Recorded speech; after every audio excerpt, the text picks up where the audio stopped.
வாகனங்கள் நம்ம ஓட்டினாலும் ரொம்ப வேகமா ஓட்டணும், அதே மாதிரி ரொம்ப பாதுகாப்பா ஓட்டணும். அடுத்து அந்த பயணம் ரொம்ப சொகுசா இருக்கணும் அப்படின்னு தான் நம்ம எல்லாருமே ஆசைப்பட்டுட்டு இருப்போம். ஒரு பயணம் சொகுசா இருக்கணும் அப்படின்னா அந்த வாகனத்தில் இருக்கக்கூடிய எவ்வளவு பாகங்கள் இருந்தாலும் ரொம்ப முக்கியமா நம்மளுக்கு பயன்படக்கூடிய அதுல இருக்கக்கூடிய சஸ்பென்ஷன் அப்படின்ற அந்த சுருள் கம்பிகள் தாங்க.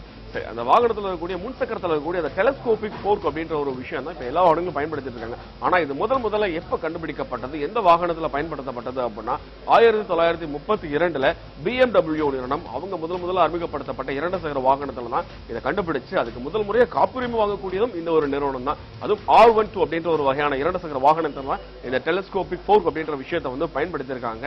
இவ்வளவு ஒரு புதுமையான விஷயமா இருக்குல்ல. இப்ப எல்லா வாகனங்களும் ரொம்ப சர்வசாதாரணமா பயன்படுத்திக்கிட்டு இருந்தாலும் இதுக்கு அடித்தளம் எடுத்து BMW நிறுவனம் தான். இன்றைக்கு நம்மளோட நிகழ்ச்சியில இரண்டு சக்கர வாகனமா இல்ல ஒரு மகிழுந்தா அப்படின்றது எனக்கு ரொம்ப ஆவலா இருக்கு உங்களை விட. ஆனா நீங்களுமே கூட சேர்ந்து கொஞ்சம் ஆவலா தான் இருப்பீங்க. என்ன அப்படின்றத தெரிஞ்சுக்கிறதுக்கு நிகழ்ச்சிக்கு போலாம் வாங்க.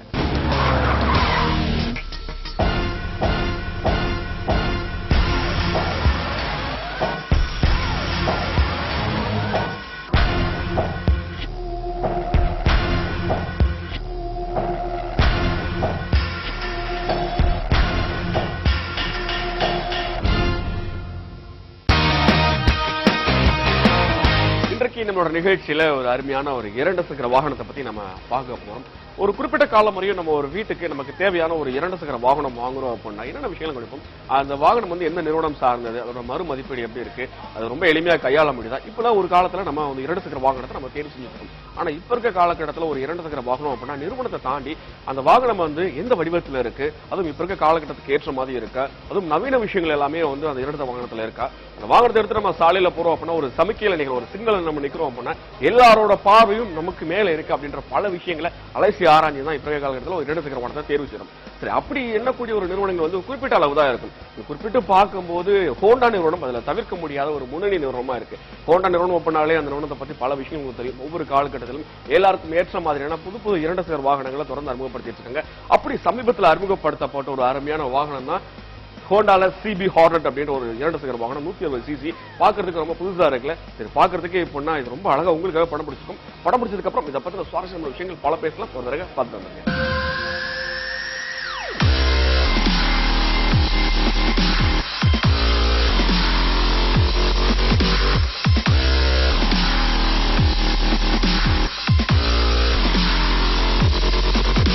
ஹோண்டா CB ஹார்னட் 160R வண்டியை பார்த்தாச்சு, ரொம்ப கலகலா படம் பிடிச்சாச்சு. இது இளைஞர்கள் மட்டும் கிடையாதுங்க, எல்லாருக்கும் பிடிச்ச மாதிரியான புது வடிவமைப்புல ஹோண்டா நிறுவனம் உங்களுக்கு இந்த வண்டியை கொடுத்துருக்காங்க. இதுக்காக நம்ம எங்க வந்திருக்கோம் அப்படின்னா சென்னை அண்ணா சாலையில இருக்கக்கூடிய டிடான் மோட்டார்ஸ் வந்திருக்கோம். இந்த நிறுவனத்தை சேர்ந்த ராஜன் என் கூட இருக்காரு. இந்த வண்டியை பத்தி முழு விவரங்கள் நமக்கு சொல்ல போறாரு. அப்படி இதுல என்னதான் சிறப்பான விஷயம் வந்திருக்கு அப்படின்றத அவர்கிட்ட கேட்கலாம். முதல்ல வாழ்த்துக்கள். வணக்கம் சார். ராஜன், எப்படி இருக்கீங்க? நல்லா இருக்கு சார். நல்லா இருக்கீங்க? நல்லா இருக்கு சார். இளைஞர்களுக்கு பிடிச்ச மாதிரி ஒரு வண்டியை ஒரு இளைஞர் சொல்லும், நம்ம இளைஞர்கள் சேர்ந்து பேச போறோம். கண்டிப்பா சார். சரியா? கண்டிப்பா. ஹோண்டா என்னென்ன விஷயங்களை புதுசா கொண்டு வந்துருக்காங்க? இப்போ ஹோண்டா பத்தி எல்லாருக்கும் நிறையவே தெரியும். இப்பதான் புதுசா டெக்னாலஜி நிறைய பேர் விருப்பப்படுறாங்க. அதுல இருக்க எல்லா சிறப்பம்சமும் இந்த ஒரு வண்டியில தாராளமா எதிர்பார்க்கலாம். ஒரே வண்டியில எல்லா வகையான தொழில்நுட்பங்களும் கொண்டு வந்திருக்கீங்க. கண்டிப்பா எதிர்பார்க்கலாம். இப்ப எல்லா வாகனங்களும் மையப்படுத்தி அப்படின்னு நம்ம சொல்லிக்கிட்டே இருக்கோம். ஏன் அப்படின்னு சொல்லிட்டு இப்போ பார்த்தீங்கன்னா ஃபர்ஸ்ட் ஸ்டைலிஷ் பார்ப்பாங்க. ஒரு வண்டியை பார்க்கணும், அழகு இருக்கணும், அது வடிவமைப்பு, அதோட டாப் ஸ்பீடு, வண்டியோட மைலேஜ் எல்லாமே செக் பண்ணுவாங்க. இதை கம்பேர் பண்ணும்போது எல்லாமே மீடியமாக இருக்கும், ஆவரேஜ் பட்ஜெட்டுக்கு ஏற்ற பைக்காக இருக்கும், ஸ்பீடுக்கு ஏற்ற பைக்காக இருக்கும்.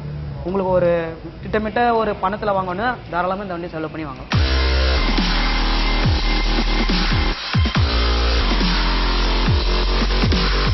CB ஹார்னட் 160R எப்ப அறிமுகப்படுத்துறீங்க? ஜனவரி 2016 அறிமுகப்படுத்தும் சார். ஒரு மாசம் தான். ஆமா சார்.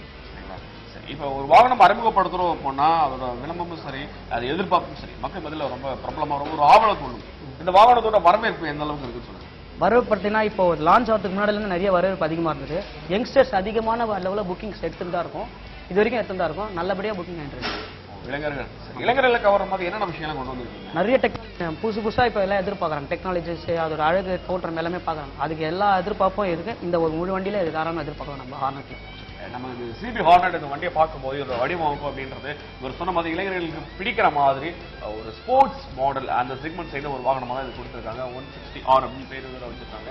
அதுவும் இளைஞர்கள் போகும்போது சாலையில் 4 பேர் பார்க்கணும், அதுக்கு ஏற்ற மாதிரி எப்படிலாம் இருக்கணுமோ, அதுவும் ரொம்ப வேகமாக போகிறதுக்கு ஏற்ற மாதிரி புது விஷயங்கள் இருக்கு.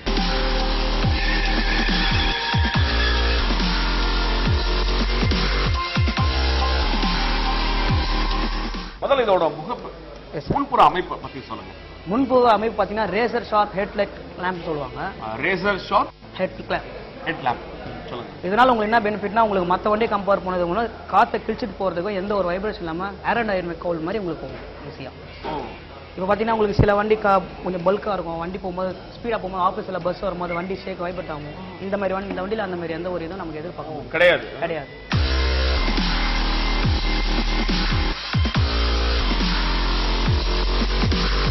இது லேம்ப் பார்த்தீங்கன்னா உங்களுக்கு 12 வால்ட் லேம்ப் வரும், ஆலஜன் லைட் தான் வரும்.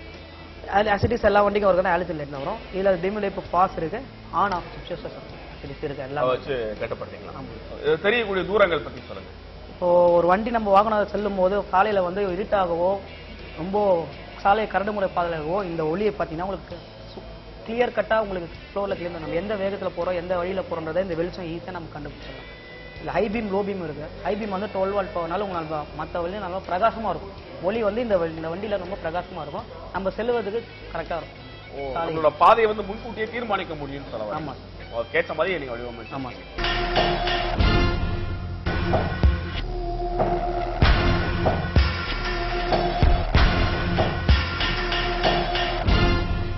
மற்ற இண்டிகேட்டர் பார்த்தீங்கன்னா உங்களுக்கு ரப்பரில் இருக்கும்.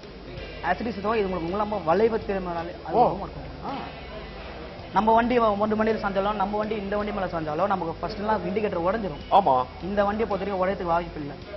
அந்த அளவுக்கு நீங்க வந்து ரொம்ப விலகுத்தன்மையா கொடுத்துருக்கீங்க, ஃபிளெக்சிபிளா இருக்கு.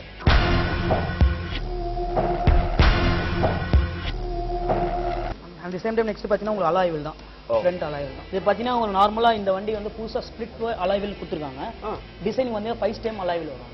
டயரும் உங்களுக்கு வந்து பார்த்தீங்கன்னா நார்மலாக இருக்கிறத கொஞ்சம் ப்ராட் அதிகமாக இருக்கும். கொஞ்சம் அகலமான நீங்க சக்கரங்கள். ஆமாம் சார். சாலையில் போகும்போது உங்களுக்கு கிரிப் அதிகமாக இருக்கும் சார். எவ்வளோ ஸ்பீடு பண்ணலாம், பிரேக்கிங் எவ்வளோ ஸ்பீட் நம்ம அட்ஜஸ்ட் பண்ணுவோம், அதுக்கேற்ற மாதிரி நமக்கு கட்டுப்பாடு குயிக்காக கிடைக்கும் சார்.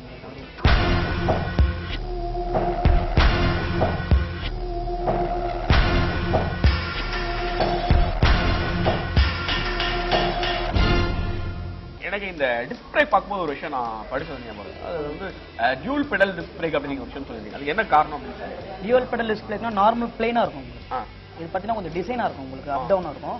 ப்ளஸ் கொஞ்சம் பெரிய அதிகமாக இருக்கிறதுனால உங்களுக்கு வந்து பிரேக்கிங் எஃபெக்ட் இன்னும் எஃபிஷியன்ட் நல்லா பிடிக்கும். அதனால தான் உங்களுக்கு இந்த பெரிய சைஸில் கொடுத்துருக்கோம். அதனால தான் நீங்கள் டியூல் பெடல் டிஸ்க் பிரேக் அப்படி பேர் வச்சிருக்கீங்க. ஆமாம், அதான் காரணமா? ஆமாம்.